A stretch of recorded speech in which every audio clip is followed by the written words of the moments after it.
Friends, आज मैं आपको बताऊंगा कि टीबी इंडिया में एक गंभीर बीमारी क्यों है और ये और ज़्यादा गंभीर क्यों बनती जा रही है। क्योंकि टीबी के ट्रीटमेंट में कुछ चैलेंजेस हैं जो इंडिया में हम लोगों को फेस करने पड़ते हैं और ये बहुत बड़े चैलेंज है। तो गवर्नमेंट और प्राइवेट प्रैक्टिशनर इसमें मिलके आजकल काम कर रहे हैं ताकि इन चैलेंजेस से निपट के हम टीबी को प्रॉपर तरीके से डायग्नोस और ट्रीट कर सकें ताकि टीबी के ट्रीटमेंट का लोड इंडिया में घटाया जा सके। तो वो जो चैलेंजेस हैं जो हमको आते हैं, जो दिक्कतें परेशानियां आती हैं टीबी के ट्रीटमेंट में, तो पहली बात, जो इंडिया में बहुत पुअर हाइजीनिक कंडीशंस में लोग रहते हैं, अर्बन स्लम्स में रहते हैं, ओवर क्राउडिंग है, ड्रग एब्यूज़र्स हैं कई, उसमें आईवी ड्रग एब्यूज़र, ठीक है, और कई क्रॉनिक एल्कोहलिक हैं, क्रॉनिक स्मोकर्स हैं। तो जो ऐसे लोग होते हैं, ठीक है, उनकी बहुत लापरवाही की आदत होती है, पहली बात।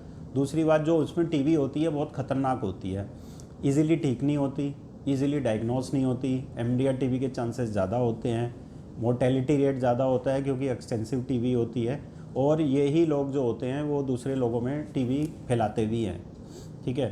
तो इंडिया में ऐसे लोग जो स्लम्स हैं, जो पुअर हाइजीनिक कंडीशंस हैं, ठीक है, जहाँ पे न्यूट्रिशन भी बहुत पुअर होता है बच्चों का, तो ऐसी जगह पे ये जो पॉकेट्स होते हैं, जो एरियाज़ होते हैं, वहाँ पे ये हॉट स्पॉट होते हैं एक तरीके से टीबी के।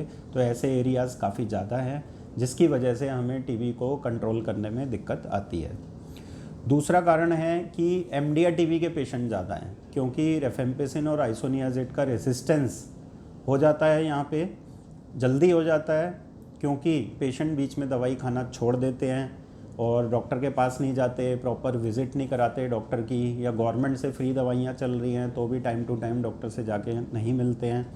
और ऐसे लोगों को भीड़ में ढूंढना, क्योंकि पॉपुलेशन इतनी ज़्यादा है, भीड़ में ढूंढना, उनको ट्रेस करना बहुत ही ज़्यादा मुश्किल हो जाता है। इसके लिए गवर्नमेंट ने एक मुहिम भी चलाई हुई है कि जितने भी टीबी के केसेस हैं वो रजिस्टर होने चाहिए, तो हमें केसेस रजिस्टर भी कराने हैं ताकि गवर्नमेंट और प्राइवेट सेक्टर मिलके टीबी का ट्रीटमेंट कर सके और टीबी को ज़्यादा से ज़्यादा केसेस को हम ठीक कर सकें। अगली डिफ़िकल्टी जो आती है वो ये आती है कि बहुत कम लोग होते हैं जो पूरा ट्रीटमेंट लेते हैं, ठीक है। तो पेशेंट को बार बार हमें मोटिवेट करना पड़ता है डॉक्टर के द्वारा कि आप दवा लो, ठीक हो जाओगे, 6 महीने का इलाज है, ठीक है, और हर महीने डॉक्टर की विज़िट प्रॉपर तरीके से करनी है। अगला रीज़न है इसमें जो चैलेंजेस हमें टीबी के ट्रीटमेंट में आते हैं, पेशेंट गूगल ट्रीटमेंट करते हैं या सेल्फ ट्रीटमेंट करते हैं। पहली ही विज़िट पे डॉक्टर से पूछ लेते हैं कि 6 महीने का इलाज है और 2 महीने पे दवाई बदली हो जाएंगी, तो उसके अकॉर्डिंग करते रहते हैं। बट ऐसा नहीं है क्योंकि दवाइयाँ जो होती हैं एज़ पर वेट बैंड होती हैं, तो पेशेंट का अगर वेट बैंड बदलेगा, वेट अगर बढ़ जाएगा उसका, तो टीबी के ट्रीटमेंट की जो दवाइयाँ होती हैं उसकी डोज भी चेंज हो जाएगी। तो टाइम टू टाइम, महीने महीने डॉक्टर को दिखाना इसमें बहुत ज़्यादा ज़रूरी होता है। और कई पेशेंट लॉस्ट टू फॉलोअप हो जाते हैं, आते ही नहीं हैं, फिर मिलते ही नहीं हैं, उनको ट्रेस करते हैं तब भी नहीं मिलते हैं।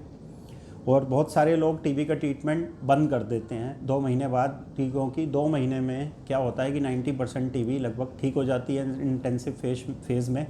तो पेशेंट को भूख लगने लगती है, बुखार चला जाता है, ठीक है, सेंस ऑफ वेलबींग आ जाती है। तो पेशेंट को लगता है मैं ठीक हो गया तो मैं 6 महीने दवाई क्यों लूँ।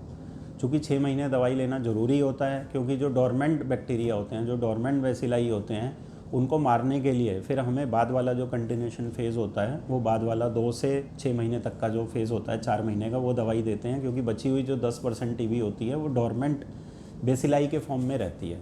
तो वो पूरा कोर्स करना ज़रूरी होता है। आप सेल्फ ट्रीटमेंट स्टॉप ना करें, अगर आप ठीक भी हो गए हैं तो इलाज पूरा करें। तो ये मैंने आपको कुछ चैलेंजेस बताए हैं कि टीबी के ट्रीटमेंट में। और एक चैलेंज लास्ट में मैं बता देता हूँ, ये आता है कि जैसे पेशेंट कुछ एचआईवी के होते हैं, तो एचआईवी केसेस भी इंडिया में बहुत ज़्यादा हैं, तो एचआईवी में टीबी होने की संभावना काफ़ी ज़्यादा रहती है, या जिनको अनकंट्रोल्ड डायबिटीज़ हैं या जो कैंसर की दवाइयों पर है, ठीक है, इनमें जो टीबी के सिम्टम होते हैं वो भी एटिपिकल होते हैं। टिपिकल सिम्टम क्या होता है कि लंग्स में अपर जोन में ओपेसिटीज़ होती हैं, fever, night sweat, weakness, weight loss, ये सारी चीज़ें होती हैं। बलगम में टीबी आ जाता है तो पता चल जाता है। एटिपिकल सिम्टम क्या होते हैं, जो इम्यूनो सप्रेस्ड होते हैं, जिनकी बॉडी की इम्यूनिटी वीक है, उनको खुल के सिम्टम नहीं आते हैं, क्योंकि सिम्टम भी तभी आते हैं जब बॉडी की इम्यूनिटी होती है, इम्यून सिस्टम की वजह से सिम्टम आते हैं।